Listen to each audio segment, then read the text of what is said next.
এই চরমনের এই ঐতিহাসিক মাহফিলে দূর থেকে অনেক সময় দেখেছি, আসার ইচ্ছা ছিল। তো এবার সুযোগ হলো, আল্লাহ সুযোগ করছে। আমরা অনেক সময় অনেকে রাজনীতি করতে গিয়ে নীতিনৈতিকতা ভুলে যাই, সব কিছুকে পলিটিক্সের মধ্যে নিয়ে আসে, কিন্তু ওনাদের এই মোরালের জায়গাটা খুব শক্তিশালী। আমি সামনেও চেষ্টা করব ভবিষ্যতে আরও আসার এই সুন্দর প্রোগ্রামে। হক তরিকত হিসাবে ইসলামিক একনিষ্ঠভাবে চরমনা বিশ্বাস কেমন আলেম হিসাবে জানেন?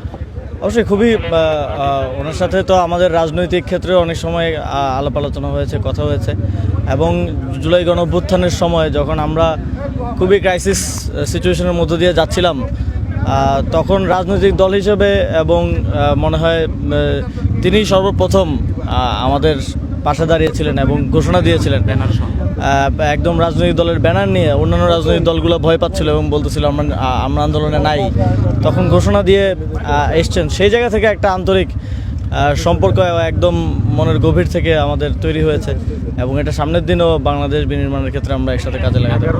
জোট ভাঙার পর অনেকে মনে করছে আপনাদের সেই আগের যে সম্পর্কের জায়গাটা ছিল, ঘনিষ্ঠতার জায়গাটা একটু ফাটল ধরেছে। না, আমাদের এই সম্পর্ক তো গণঅভ্যুত্থান থেকে তৈরি, এই সম্পর্ক রাজপথ থেকে তৈরি, এই সম্পর্ক থাকবে ইনশাল্লাহ। একজন ঘনিষ্ঠ রাজনৈতিক হিসাবে পেশাব চরমনাকে কেমন দেখেন আপনি?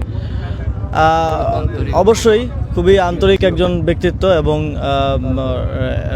রাজনীতির জায়গার বাইরেও নীতিনৈতিকতার, আমরা অনেক সময় অনেকে রাজনীতি করতে গিয়ে নীতিনৈতিকতা ভুলে যাই, সব কিছুকে পলিটিক্সের মধ্যে নিয়ে আসে, কিন্তু ওনাদের এই মোরালের জায়গাটা খুব শক্তিশালী, এবং এটা প্রশংসনীয় আমাদের জায়গা থেকে।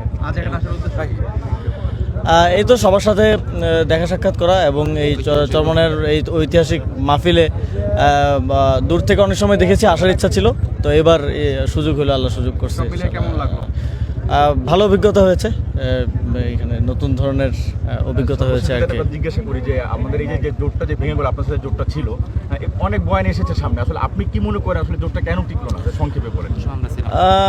আমরা তো জোটে আসলে পরবর্তীতে একদম শেষের দিকে এসেছি, তো এই পুরো প্রক্রিয়াটার সাথে আমরা যেহেতু ছিলাম না, তো এটা একটু বলা মুশকিল। তবে অবশ্যই আমি মনে করি যে জোটটা থাকলে আমরা অবশ্যই আরও শক্তিশালী রূপে হাজির হতে পারতাম। ধন্যবাদ।